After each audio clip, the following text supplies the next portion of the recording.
위험해. 건설 현장에 소음을 찢는 듯한 고함이 울려 퍼졌습니다. 하루하루를 막노동으로 버티던 청년 강준호는 잴 것 없이 몸을 날렸습니다. 불안하게 쌓여있던 거대한 자재 더미가 현장을 순시하던 태양건설의 회장 이화영 위로 쏟아지려는 찰나였습니다. 생사가 오가는 그 순간 준호는 본능적으로 자신을 내던졌습니다. 쾅! 자욱한 흙먼지가 피어올랐습니다.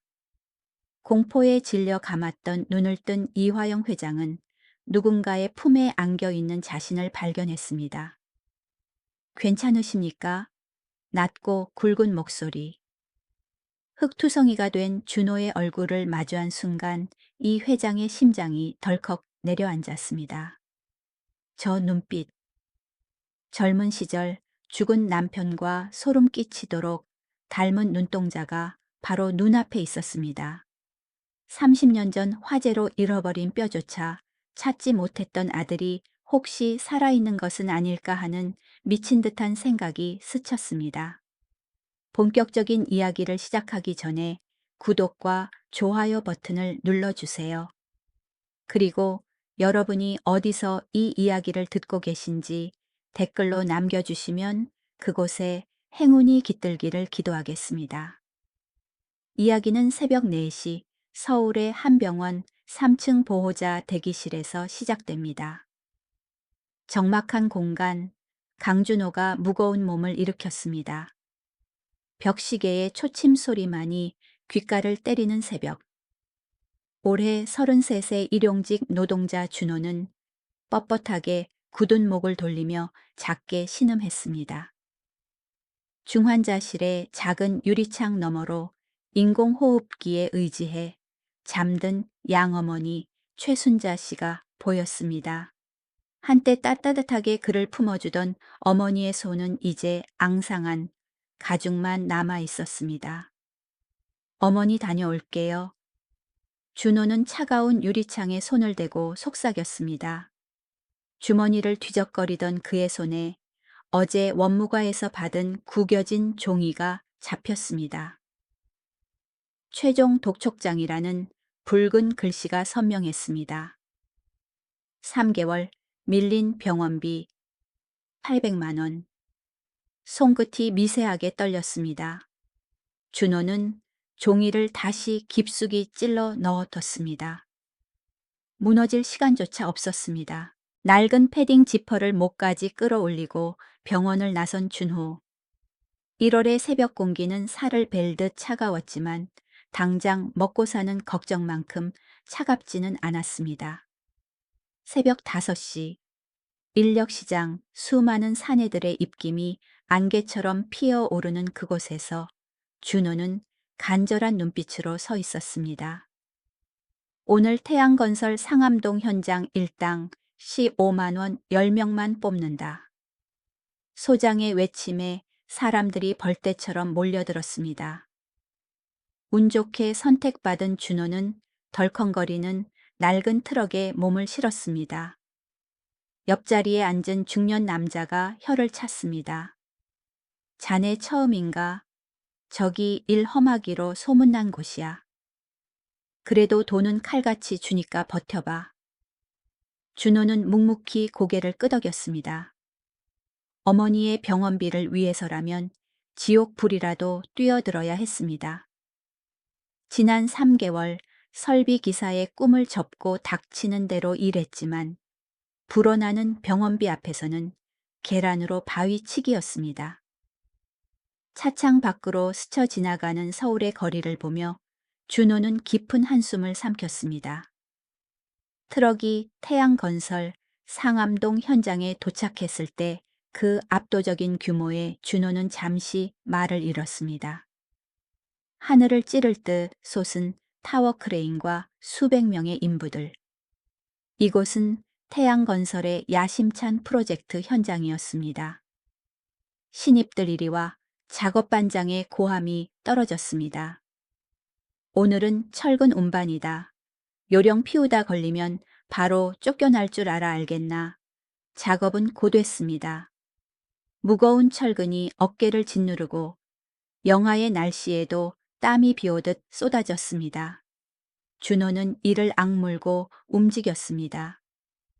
점심시간 삼삼오오 모여 도시락을 먹는 사람들 틈에서 빠져나온 준호는 구석진 곳에 앉아 컵라면에 물을 부었습니다. 모락모락 피어오르는 김을 보며 어린 시절의 기억이 떠올랐습니다. 친부모에게 버림받고 3살 때 입양되었다는 이야기. 너무 가난해서 너를 키울 수 없었대. 양어머니는 늘 그렇게 말해 주었습니다. 준호는 씁쓸하게 웃었습니다. 자식을 버릴 만큼 가난하다는 건 어떤 기분일까요? 하지만 그 덕분에 지금의 어머니를 만났으니 원망은 없었습니다. 그저 어머니를 살리고 싶을 뿐이었습니다. 그 시각 서울 강남의 태양건설 본사 회장실. 칠흑 같은 검은 정장을 입은 이화영 회장이 서류를 책상 위에 내동댕이 쳤습니다. 누가 상암동 현장 안전 예산을 30% 삭감하라고 했습니까? 서리빨 같은 호통에 임원들은 고개를 들지 못했습니다. 안전 예산은 비용이 아니라 투자입니다. 사람 목숨 가지고 장난칠 생각 마세요. 다 나가요. 임원들을 내보낸 이화영 회장은 힘없이 의자에 주저앉았습니다. 그녀의 시선이 책상 위 은색 액자로 향했습니다. 해맑게 웃고 있는 3살배기 아이 박도윤. 오늘 1월 17일은 30년 전 아들을 잃은 날이었습니다. 원인 모를 화재 흔적도 없이 사라진 아들. 시신조차 찾지 못한 채 가슴에 묻어야 했던 내 새끼. 도윤아. 눈물이 고인 눈으로 창밖을 바라보던 이 회장은 무언가에 홀린 듯 자리에서 일어났습니다. 오늘 그곳에 가봐야겠어. 화재가 났던 옛집터 근처, 바로 상암동 신축 현장이었습니다. 오후 2시. 이 회장의 검은 세단이 현장에 도착했습니다. 예고 없는 방문에 현장 소장은 사색이 되어 달려 나왔습니다. 하지만 이 회장은 형식적인 보고는 무시한 채 매서운 눈으로 현장 곳곳을 살폈습니다. 그리고 운명의 순간이 다가왔습니다. 현장 한 구석 규정을 무시하고 위태롭게 쌓아 올린 자재 더미 앞을 이 회장이 지나던 순간이었습니다. 누군가의 실수인지 바람 때문인지 거대한 자재들이 균형을 잃고 휘청거렸습니다. 저건 이 회장이 지적하려던 찰나 끔찍한 굉음과 함께 자재들이 쏟아져 내렸습니다. 회장님, 비서실장의 비명소리가 울렸습니다. 하지만 누구보다 빨랐던 건 준호였습니다. 그는 들고 있던 철근을 내던지고 전력 질주했습니다. 위험해요. 외마디 비명과 함께 그는 이 회장을 끌어안고 바닥으로 뒹굴었습니다. 쾅 하는 소리와 함께 자재들이 그들이 서 있던 자리를 덮쳤습니다. 정적, 그리고 자욱한 먼지. 팔이 찢어지는 고통 속에서도 준호는 품에 안은 여성을 살폈습니다. 다치신 곳은 없으십니까? 고개를 든 이화영 회장. 그녀의 시간이 멈췄습니다. 준호의 얼굴을 정면으로 마주한 순간 숨이 멎을 것 같았습니다. 남편과 똑같은 눈매 그리고 땀에 젖은 앞머리 사이로 드러난 이마의 흉터. 오른쪽 눈썹 위에 작은 흉터. 30년 전 2살배기 도윤이가 의자에서 떨어져 생겼던 바로 그 흉터와 위치도 모양도 똑같았습니다. 자네, 혹시... 이 회장의 입술이 파르르 떨렸습니다. 피팔에서 피가 납니다. 소장의 외침에 준호는 급히 의무실로 옮겨졌습니다. 이 회장은 넋이 나간 사람처럼 그 뒷모습을 바라보았습니다. 혼란과 충격, 그리고 신락 같은 희망이 그녀를 휘감았습니다. 이내 그녀는 차가운 이성을 되찾고 소장을 노려보았습니다. 당장 저것들 치우고 사표 쓰세요. 저 청년이 아니었다면 난 오늘 죽었습니다. 그녀는 만류하는 비서를 뿌리치고 의무실로 향했습니다. 내 생명의 은인을 직접 봐야겠어. 의무실 문을 열자 치료를 받고 있는 준호가 보였습니다. 이 회장이 다가가자 준호가 벌떡 일어났습니다. 앉아 있어요, 제발. 이 회장은 준호의 맞은편에 앉아 떨리는 눈으로 그를 뜯어보았습니다. 정말 감사합니다. 제 목숨을 구해주셨어요. 진심을 담은 그녀의 말에 준호는 쑥스러운 듯 웃었습니다. 아닙니다. 누구라도 그랬을 겁니다. 전 정말 괜찮습니다. 준호는 겸연쩍은 듯 오른손을 들어 왼쪽 귓불을 만지작거렸습니다. 그 순간 이화영 회장은 숨을 들이켰습니다. 저 버릇 죽은 남편이 쑥스럽거나 고민이 있을 때마다 하던 버릇. 왼쪽 귓불을 만지는 저 손짓까지 똑같을 수는 없었습니다. 흉터 눈매, 그리고 저 사소한 습관까지. 어머니의 직감이 소리쳤습니다. 이 아이는 도윤이다. 하지만 섣불리 감정을 드러낼 수는 없었습니다. 이름이 뭡니까? 그녀가 힘겹게 물었습니다. 강준호라고 합니다. 낯선 이름. 이 회장은 터져 나오려는 눈물을 삼키며 자리에서 일어났습니다. 더 이상 이곳에 있다가는 그를 끌어안고 오열할 것만 같았습니다. 의무실을 나온 이 회장의 다리가 휘청거렸습니다. 비서실장이 급히 부축했습니다. 회장님 괜찮으십니까? 이화영 회장은 비서실장의 팔을 꽉 움켜쥐었습니다. 그녀의 눈빛이 30년 만에 처음으로 뜨겁게 타올랐습니다. 김 실장. 낮지만 단호한 목소리였습니다. 저 청년 강준호에 대해 알아봐요. 당장. 예, 그게 무슨 모든 걸 알고 싶어. 부모가 누구인지 어디서 자랐는지 저 흉터는 왜 생겼는지 하나도 빠짐없이 그리고 아주 은밀하게. 이 회장은 의무실 쪽을 뒤돌아보며 떨리는 목소리로 중얼거렸습니다. 어쩌면 내 잃어버린 인생의 조각을 찾은 것 같아서 그래. 오후 6시 붉게 타오르는 서울의 노을 아래 강준호는 하얀 붕대를 감은 팔로 현장을 나섰습니다. 육체는 고단했지만 그의 표정은 모처럼 밝았습니다. 오늘 하루치 일당이 고스란히 주머니에 들어 있었기 때문입니다. 그는 곧장 지하철을 타고 병원으로 향했습니다. 그리고 그 뒤를 김 실장이 그림자처럼 조용히 밟고 있다는 사실은 꿈에도 모른 채 말입니다. 병원 원무과 창구에서 준호는 피 같은 일당의 대부분을 꺼내 놓았습니다. 선생님, 다음 주에 또 낼게요. 우리 어머니 잘 좀 부탁드립니다. 그의 목소리에는 지친 기색이 역력했지만 눈빛만은 바위처럼 단단했습니다. 빈털터리가 되어 병원을 나선 준호는 근처 재래시장으로 향했습니다. 김 실장은 멀찍이서 그를 지켜보았고 곧 자신의 늙은 심장을 울리는 장면을 목격하게 됩니다. 허름한 구멍가게 앞 삐쩍 마른 어린 소년이 진열된 빵을 보며 마른 침을 삼키고 있었습니다. 꼬르륵거리는 배고픈 소리가 들려왔습니다. 준호는 멈춰 섰습니다. 주머니 속엔 남은 돈이라곤 고작 3만 원. 일주일 생활비 전부였습니다.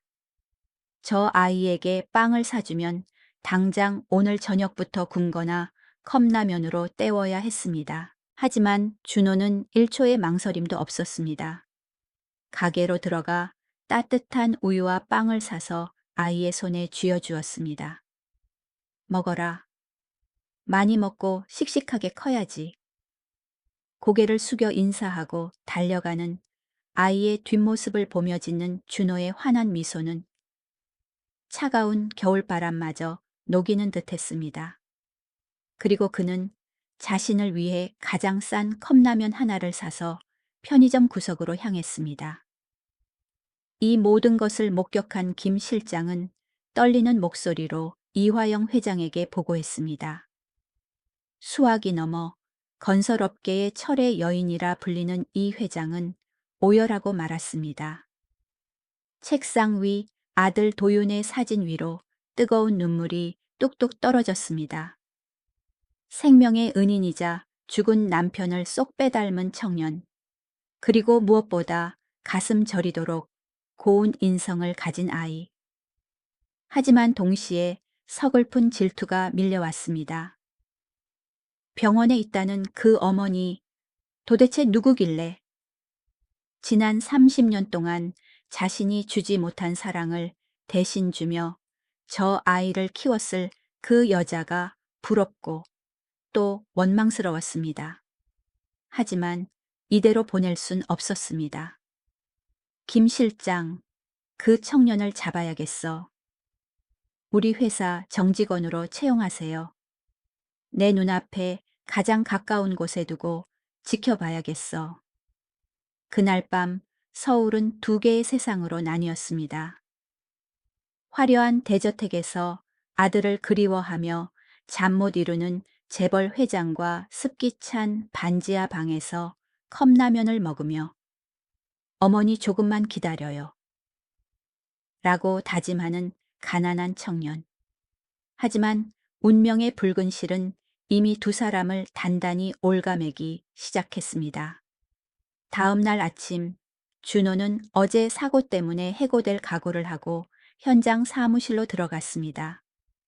강준호 잠깐 들어와.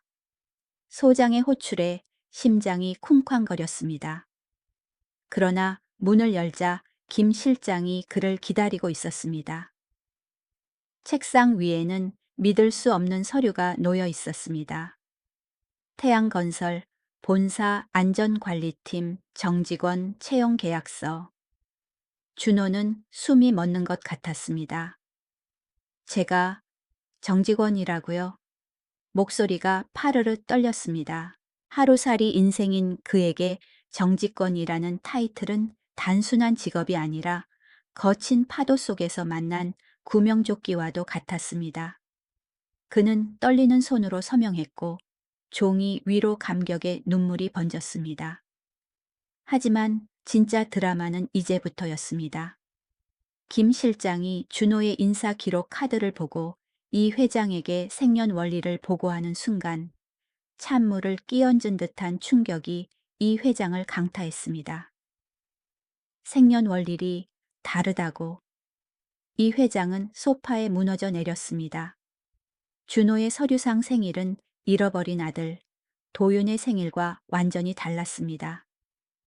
그럴 리가 없어. 흉터도 버릇도 똑같은데 그저 우연이었단 말인가. 30년의 기다림이 다시 물거품이 되는 듯한 절망감에 그녀는 머리를 감싸 쥐었습니다. 김 실장은 조심스럽게 이제 그만 희망을 버리시라고 권했습니다. 아니야. 이 회장이 소리쳤습니다. 그녀의 눈이 다시금 불타올랐습니다. 어머니의 직감은 종이 쪼가리에 적힌 숫자 따위에 굴복할 수 없었습니다. 서류가 잘못되었을 수도 출생신고에 사연이 있을 수도 있었습니다. 그녀는 생애 가장 단호한 목소리로 명령했습니다. 김 실장 당장 유전자 검사를 진행해. 아주 은밀하게 절대 그 청년이 눈치채지 못하게 당황한 김 실장의 눈에 방금 준호가 물을 마시고 두고 간 종이컵이 들어왔습니다. 알겠습니다, 회장님. 저 종이컵으로 진행하겠습니다. 그날 밤 엄청난 비밀을 품은 유전자 검체는 극비리에 연구소로 보내졌습니다. 이 회장은 밤새 창밖의 별을 보며 기도하고 또 기도했습니다. 제발 내 아들이기를. 반면 아무것도 모르는 준호는 반지하 방에서 내일 첫 출근을 위해 단 한 벌뿐인 정장을 다림질하며 희망에 부풀어 있었습니다. 과연 일주일 뒤 저 판도라의 상자가 열리면 그들의 운명은 어떻게 뒤바뀌게 될까요? 서울의 밤은 깊어가고 폭풍전야의 고요함만이 흐르고 있었습니다. 이화영 회장에게 DNA 검사 결과를 기다리는 일주일은 천년과도 같은 시간이었습니다. 산더미처럼 쌓인 결제 서류는 한 글자도 눈에 들어오지 않았습니다. 회의 시간, 임원들의 보고 소리는 먼 나라의 이야기처럼 윙윙거릴 뿐이었죠. 그녀의 머릿속은 오직 하나의 간절한 기도로 꽉 차 있었습니다. 제발, 제발 내 아들이 맞게 해주세요. 이것이 헛된 꿈이 아니게 해주세요. 밤이 되면 공포가 엄습했습니다. 만약 그 눈빛, 그 흉터, 그 모든 것이 그저 잔인한 우연이라면 그녀는 그 절망을 견뎌낼 자신이 없었습니다. 마침내 운명의 날이 밝았습니다. 토요일 아침, 이 회장은 평소보다 훨씬 일찍 출근해 소파에 앉아 시계만 뚫어져라 쳐다보고 있었습니다. 오전 10시 전화벨이 울렸습니다. 회장님 결과가 나왔습니다. 김 실장의 목소리도 떨리고 있었습니다. 지금 당장 가져오세요. 김 실장이 하얀 봉투를 들고 들어왔을 때 회장실의 공기는 팽팽하게 얼어붙었습니다. 이 회장은 덜덜 떨리는 손으로 봉투를 받아들었습니다. 심호흡을 한번 하고 봉투를 찢었습니다. 첫 장에 굵은 글씨가 눈에 들어왔습니다. 유전자 검사 결과 통보서. 심장이 멈추는 것 같았습니다. 그녀의 시선이 빠르게 맨 아래 결론으로 향했습니다. 그 순간 세상의 모든 소음이 사라졌습니다. 검사 대상 이화영, 강준호, 유전자 일치 확률 99.99%, 결론 친자 관계 성립. 서류가 스르르 손에서 미끄러져 바닥으로 떨어졌습니다. 이화영 회장은 입을 틀어막고 30년간 억눌러 왔던 울음을 터뜨렸습니다. 살아있었어. 김 실장 내 아들이, 내 도윤이가 정말 살아있었어. 철의 여인이라 불리던 그녀가 어린아이처럼 엉엉 소리내어 울었습니다. 바닥에 떨어진 서류를 다시 주워들고 꿈이 아니라는 것을 확인하듯 글자를 어루만졌습니다. 미안하다. 엄마가 널 너무 오래 기다리게 했어. 하지만 곧 의문이 솟구쳤습니다. 도대체 왜 내 아들이 다른 이름으로 자신이 버려졌다고 믿으며 살아온 거지? 그녀는 눈물을 닦고 결단했습니다. 도윤이를 불러요. 지금 당장. 더는 1초도 기다릴 수 없어요. 그녀는 벽면 금고로 다가가 30년 동안 차마 열어보지 못했던 낡은 나무 상자를 꺼냈습니다. 그 안에는 아들의 진료 기록, 베넷 저고리, 그리고 바퀴가 부러진 파란색 장난감 자동차가 들어 있었습니다. 그녀는 떨리는 손으로 물건들을 어루만지며 속삭였습니다. 이제 주인에게 돌려줄 시간이야. 그 시각 안전관리팀. 사무실에서 준호는 선배의 업무 교육을 열심히 메모하고 있었습니다. 안정적인 직장이 생겨 어머니의 병원비를 해결할 수 있다는 사실에 감사하면서 말이죠. 그때 전화벨이 울렸습니다. 강준호 씨 회장님께서 찾으십니다. 갑작스러운 호출에 긴장한 준호는 온매무새를 다듬고 떨리는 마음으로 30층 회장실로 향했습니다. 육중한 문이 열리고 창가에 서 있던 이 회장이 돌아섰습니다. 퉁퉁 부은 붉은 눈, 무거운 침묵이 흘렀습니다. 회장님, 제가 혹시 무슨 실수라도 준호가 조심스럽게 물었지만 이 회장은 고개를 저으며 그를 소파에 앉혔습니다.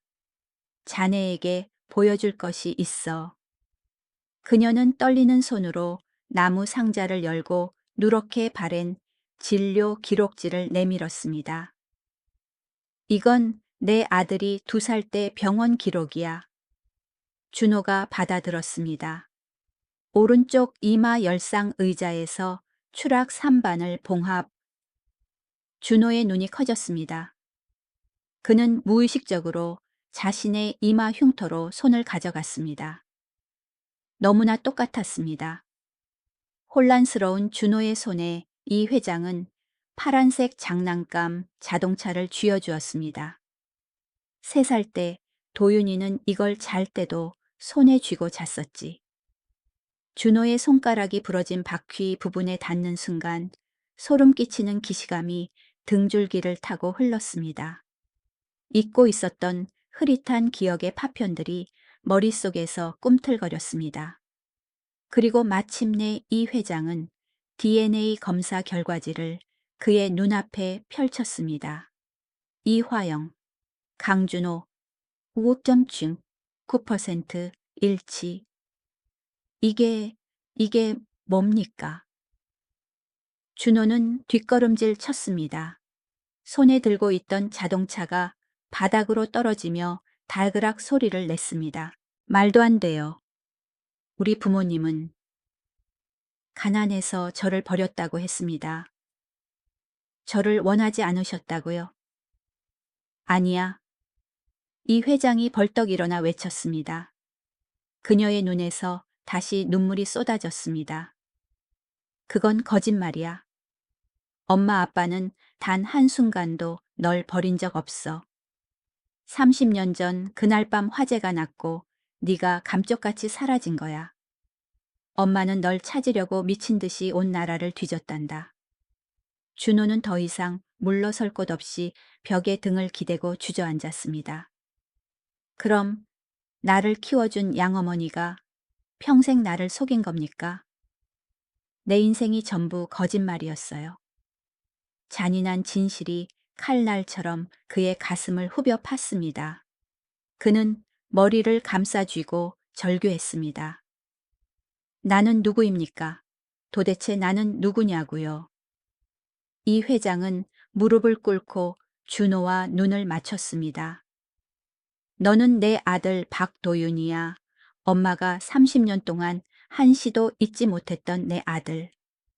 긴장감이 최고조에 달한 바로 그 순간 준호의 주머니에서 휴대전화가 요란하게 울렸습니다. 액정에 뜬 이름은 병원. 강준호 씨, 지금 어머니가 위독하십니다. 혈압이 급격히 떨어지고 있어요. 빨리 오셔야 합니다.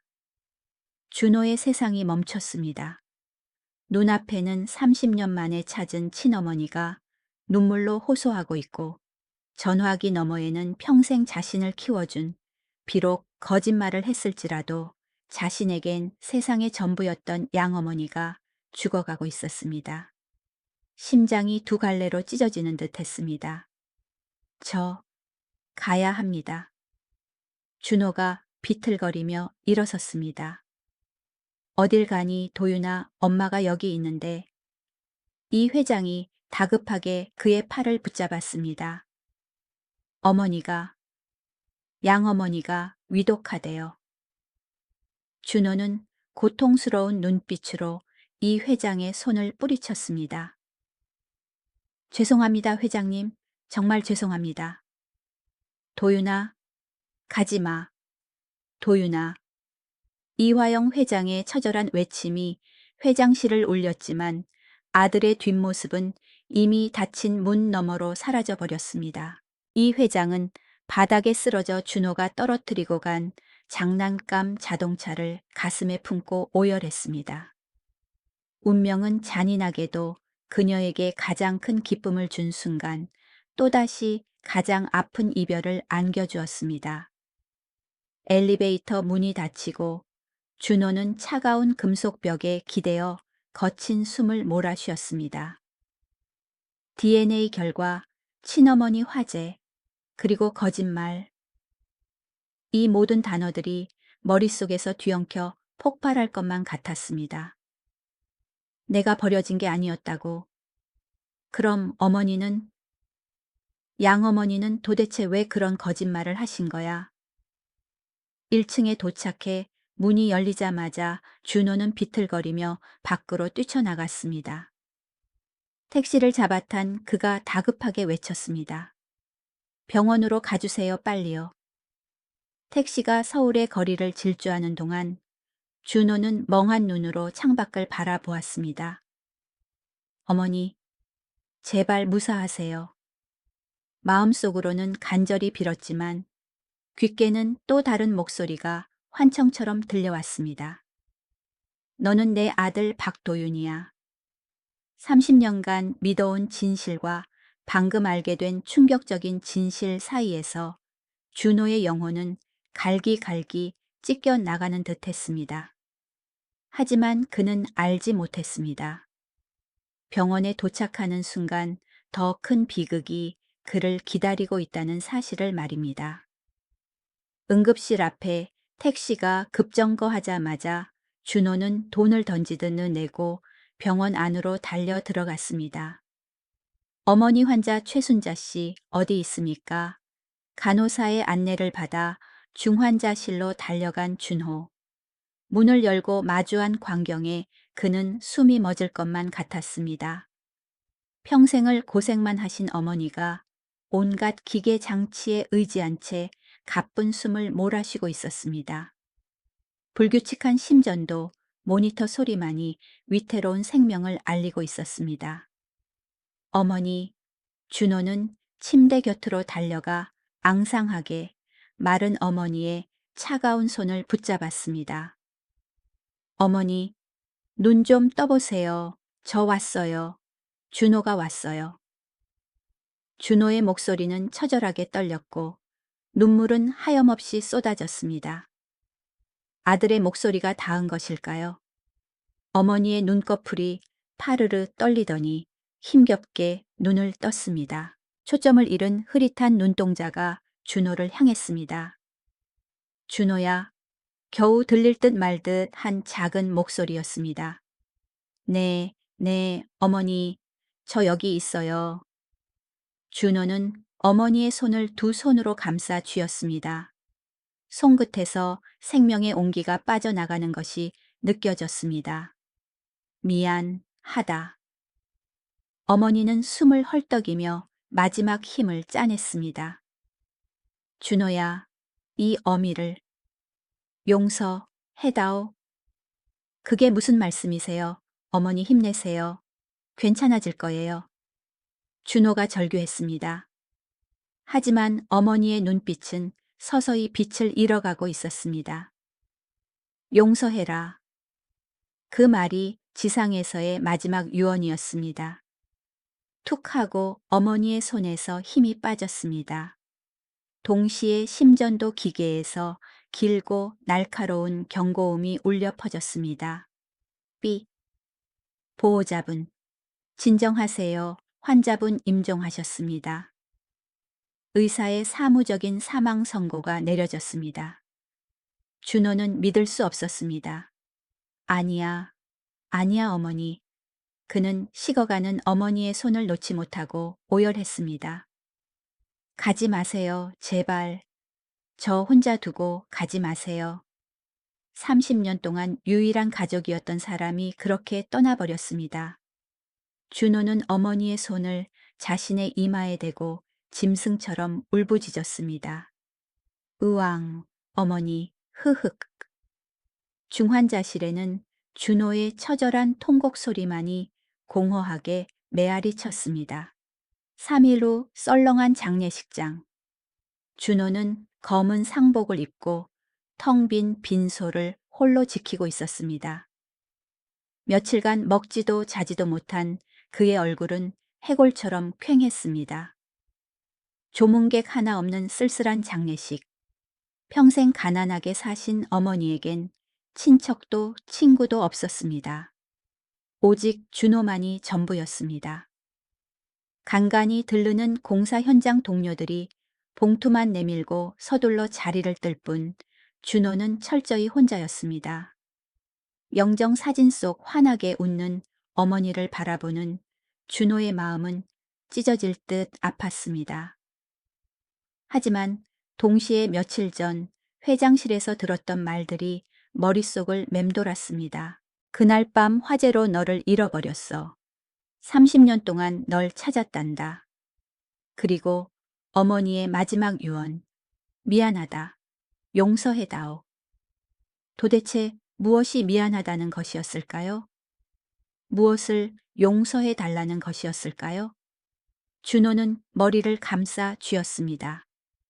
슬픔과 의문이 뒤섞여 머리가 터질 것만 같았습니다. 그때 장례식장 입구에 검은색 최고급 세단이 미끄러지듯 멈춰 섰습니다. 뒷문이 열리고 이화영 회장이 비틀거리며 내렸습니다. 김 실장이 곁을 지켰습니다. 회장님 들어가시겠습니까? 김 실장이 조심스럽게 물었습니다. 이 회장은 장례식장 안을 들여다보았습니다. 텅 빈 빈소에 홀로 앉아 어깨를 들썩이며 울고 있는 준호의 뒷모습이 보였습니다. 가슴이 미어지는 것 같았습니다. 당장이라도 달려들어가 내 새끼를 안아주고 싶었습니다. 하지만 이 회장은 멈춰 섰습니다.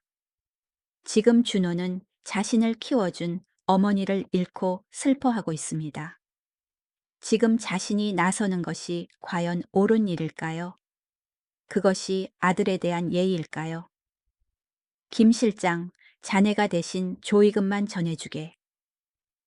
이 회장은 눈물을 삼키며 돌아섰습니다. 김 실장이 조용히 빈소에 다녀오는 동안 이 회장은 차마 떨어지지 않는 발길을 돌려채 올랐습니다. 차창 밖으로 흐릿하게 보이는 아들의 고독한 모습을 눈에 담으며 그녀의 눈에서도 하염없이 눈물이 흘러내렸습니다. 출발해. 차가 천천히 움직이기 시작했고 이화영 회장은 멀어지는 장례식장에서 눈을 떼지 못했습니다. 운명의 장난 같은 비극 앞에서 모자는 서로 다른 슬픔을 삼키고 있었습니다. 장례를 치른 다음 날 준호는 지친 몸을 이끌고 다시 반지하 방으로 돌아왔습니다. 텅 빈 방. 향 냄새가 희미하게 남아 있었지만 어머니의 온기는 영영 사라지고 없었습니다. 그는 남겨진 사람이 해야 할 가장 슬픈 일 유품 정리를 시작했습니다. 최순자 씨의 방은 좁고 낡았습니다. 삐걱거리는 싱글 침대 칠이 벗겨진 옷장, 그리고 오래된 화장대가 전부였죠. 준호는 옷장에서 몇 벌 안 되는 옷가지들을 꺼내 상자에 담았습니다. 화장대 서랍을 비우고 청소를 위해 가구를 들어 올리던 순간이었습니다. 화장대 밑바닥에 테이프로 단단히 고정된 누런 봉투 하나가 눈에 들어왔습니다. 봉투 겉면에는 비뚤배뚤한 글씨로 준호에게 라고 적혀 있었습니다. 준호의 심장이 덜컥 내려앉았습니다. 어머니의 필체였습니다. 그는 떨리는 손으로 테이프를 뜯어내고 봉투를 열었습니다. 안에는 꼬깃꼬깃 접힌 편지 몇 장이 들어 있었습니다. 곳곳에 눈물 자국으로 얼룩진 종이 위로 떨리는 글씨들이 춤을 추고 있었습니다. 준호에게 네가 이 편지를 읽고 있다는 건 내가 이미 죽었다는 뜻이겠구나. 그날의 진실을 너에게 알리는 것이 아마도 내 마지막 속죄가 될 것 같아. 이것은 유언장, 아니 죽기 직전에 남긴 처절한 자백이었습니다. 준호는 숨을 멈추고 다음 줄을 읽어 내려갔습니다. 30년 전 나는 태양건설 회장님 댁 가정부였어. 그날 밤 사모님이 외출한 틈을 타 저택에 불을 지른 건 바로 나였단다. 그리고 그 혼란을 틈타 새 살배기 도련님이었던 도윤이를 바로 너를 안고 불길 속을 빠져나왔어. 준호의 손이 사시나무 떨듯 떨렸습니다. 편지가 바닥으로 떨어질 뻔했습니다. 뭐라고 어머니가 불을 지르고 나를 유괴했다고. 도윤이라는 이름. 며칠 전 이화영 회장이 눈물로 부르짖던 그 이름이 잔인한 진실이 되어 그의 눈앞에 나타났습니다. 준호는 미친 듯이 다음 장을 넘겼습니다. 글씨는 점점 더 엉망이 되어가고 있었습니다. 내 어머니는 내가 미쳤다고 했어. 제발 멈추라고 했지. 하지만 멈출 수가 없었어. 모든 것을 가진 사모님이 너무 부러웠고 또 질투가 났어. 그래서 그 사람에게서 가장 소중한 것을 뺏고 싶었단다. 그게 바로 너였어. 아, 준호의 입에서 고통스러운 신음이 터져 나왔습니다. 평생을 헌신했던 어머니가 사실은 질투심에 눈이 멀어 자신을 훔쳐온 유괴범이었다니. 다음 날 아침 나는 아무 일도 없었다는 듯 출근했어. 잿더미 속에서 너를 찾으며 미친 듯이 울부짖는 사모님을 보며 나도 따라 울었지. 아무도 나를 의심하지 않았어. 몇 달 뒤 나는 너를 데리고 도망쳤고 강준호라는 새 이름을 지어주고 생일도 바꿨어. 부모가 가난해서 너를 버렸다는 말. 그건 다 거짓말이었어. 미안하다. 마지막 장은 눈물 자국 때문에 글씨를 알아보기 힘들 정도였습니다. 하지만 준호야, 이것 하나만은 진심이야. 30년 동안 너를 키우고 사랑했던 내 마음. 그건 진짜였어. 단 한순간도 거짓이 아니었단다.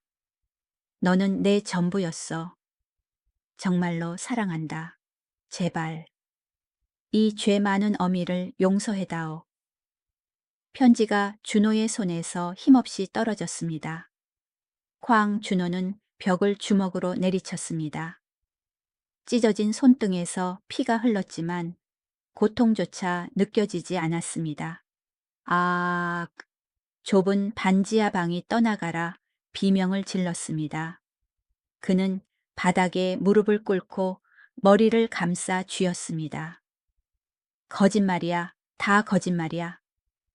하지만 바닥에 놓인 편지는 차가운 진실을 말하고 있었습니다. 치밀하게 계획된 범죄, 질투로 인해 송두리째 도둑맞은 자신의 30년 인생. 도대체 왜 그러셨어요? 왜 나를 낳아준 어머니와 생이별을 시킨 거야? 준호는 오열했습니다. 그는 바닥에 떨어진 편지를 다시 집어 들었습니다. 마지막 문장이 가슴을 찔렀습니다. 정말로 사랑한다. 가슴이 찢어질 듯 아팠습니다. 사랑이라고 남의 아이를 훔쳐와서 친어머니를 30년 동안 지옥 속에 살게 해놓고 그걸 사랑이라고 부른다고. 머리로는 끔찍한 증오가 솟구쳤지만 가슴은 도려내는 듯 아팠습니다.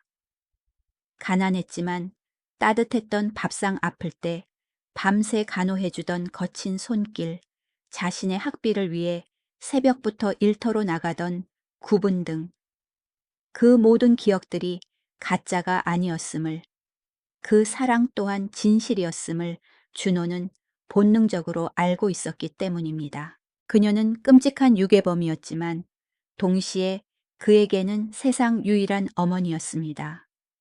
준호는 편지를 가슴에 품고 차가운 바닥에 웅크려 짐승처럼 울었습니다. 배신감과 슬픔, 그리고 원망과 그리움이 뒤섞인 눈물이 하염없이 흘러내렸습니다. 창밖으로 해가 지고 좁은 반지하 방은 깊은 어둠 속으로 가라앉았습니다. 이제 그는 모든 진실을 알게 되었습니다. 그리고 그 진실은 그 어떤 악몽보다 잔인했습니다. 다음 날 아침 창백한 여명만이 내려앉은 빈민가.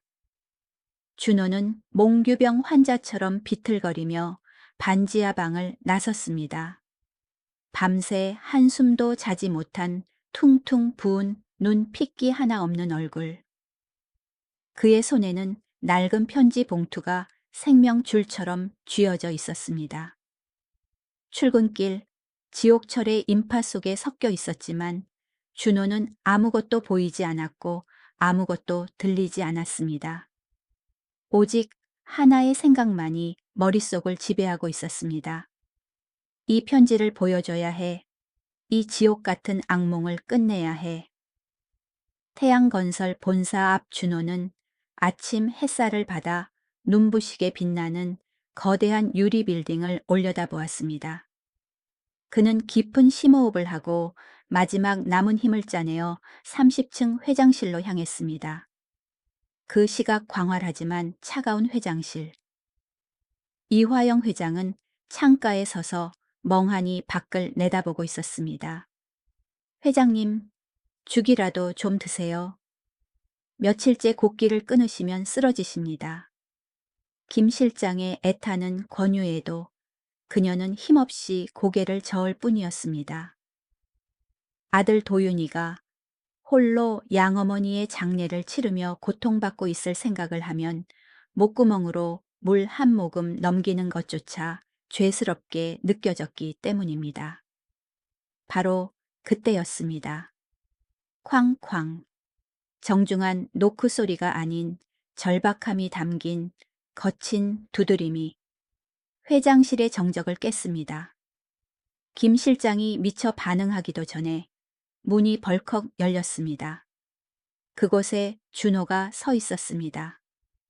헝클어진 머리 구겨진 옷 며칠 밤을 새운 듯한 처참한 몰골. 강준호 사원 비서실을 거치지 않고 이게 무슨. 당황한 김 실장이 막아서려 했지만 준호는 대꾸조차 하지 않고 비틀거리며 회장실 안으로 들어왔습니다.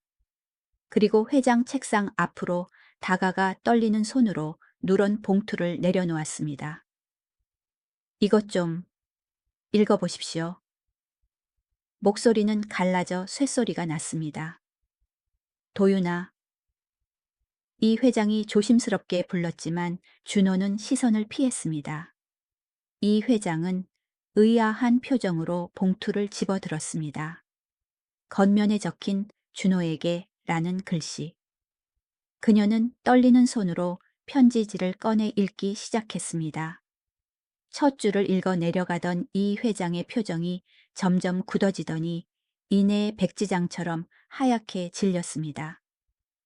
30년 전 나는 회장님 댁 가정부였다.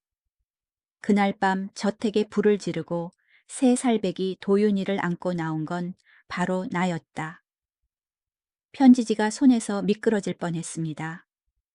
이 회장의 호흡이 거칠어졌습니다. 믿을 수 없는 진실은 계속되었습니다.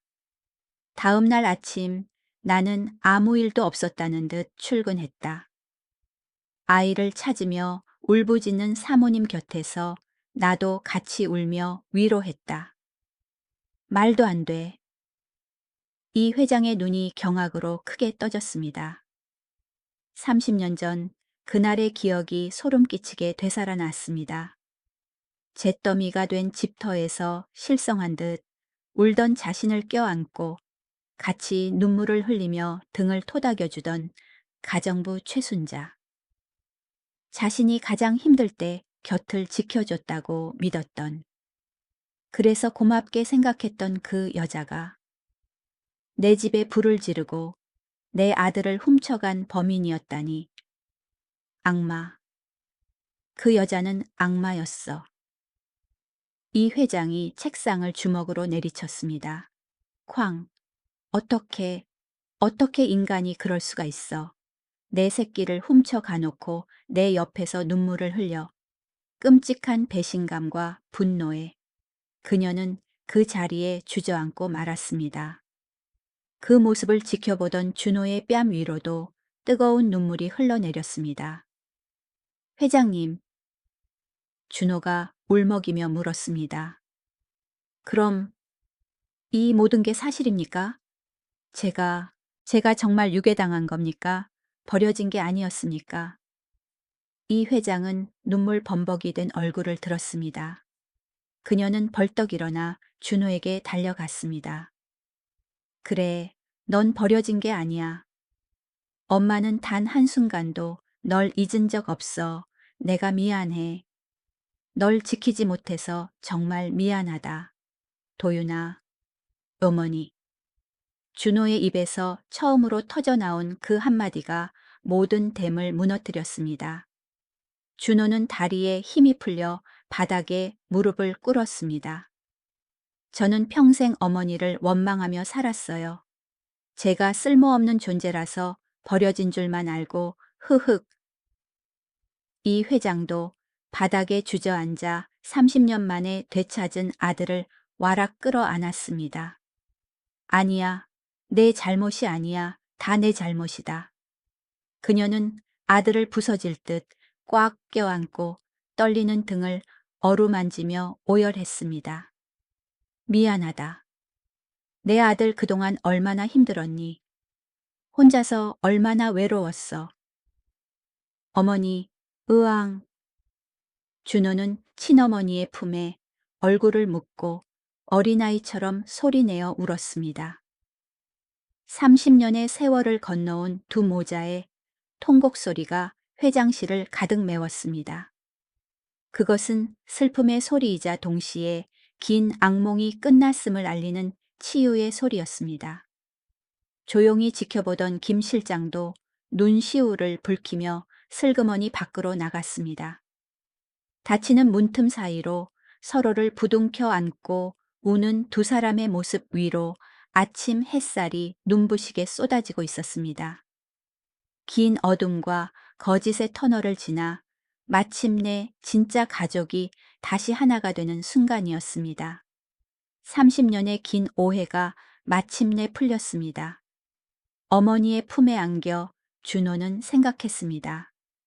양어머니가 남긴 편지 마지막 줄 용서해다오 라는 말. 어쩌면 그녀는 죽기 전 이 끔찍한 진실을 밝혀서라도 준호가 친어머니를 찾길 바랐던 것은 아니었을까요?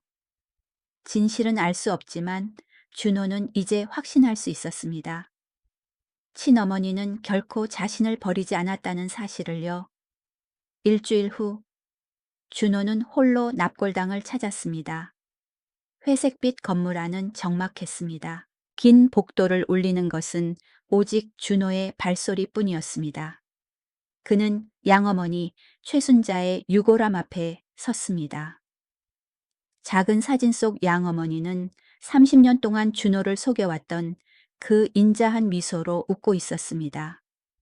준호는 오랫동안 그 사진을 바라보았습니다.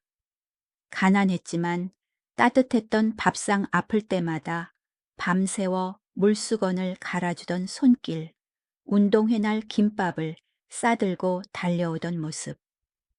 30년의 기억이 주마등처럼 스쳐 지나갔습니다. 어머니.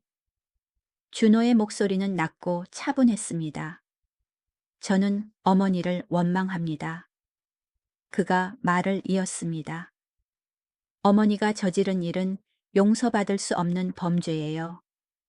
저를 낳아준 어머니에게서 뺏어가고 제 인생을 송두리째 거짓 속에 살게 하셨잖아요. 그는 잠시 말을 멈추고 붉어진 눈시울을 닦았습니다. 하지만 동시에 저는 알고 있습니다. 지난 30년 동안 저에게 주셨던 사랑만큼은, 그것만큼은 진심이었다는 걸요. 가난했지만 어머니가 계셔서 저는 행복했습니다. 키워주셔서 감사합니다. 준호는 깊은 한숨을 내쉬었습니다. 그렇다고 해도 평생 어머니를 온전히 용서할 수는 없을 것 같아요. 오늘 이곳에 온 것이 어머니의 키워준 은혜에 대한 저의 마지막 도리입니다.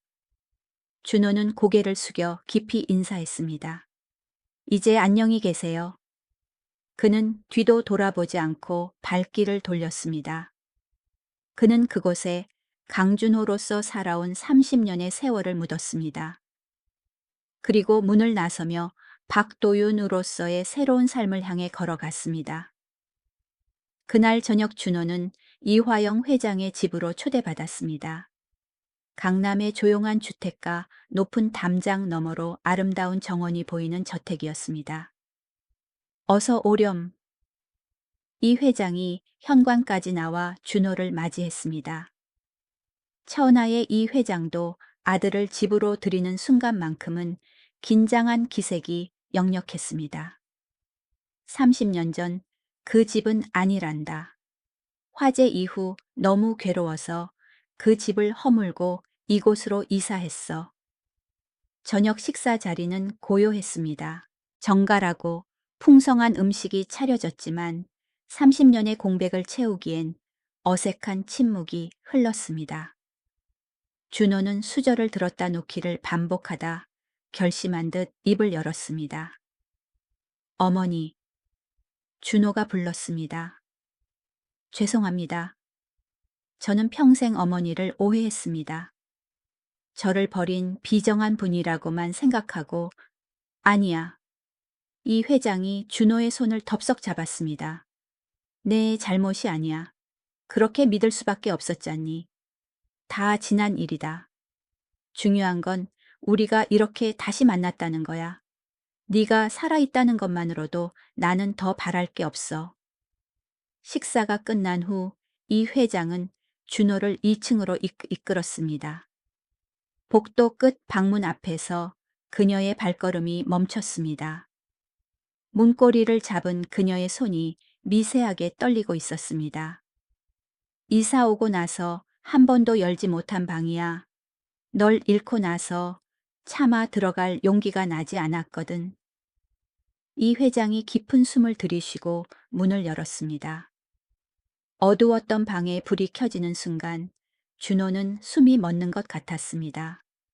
그곳에는 시간이 멈춰 있었습니다.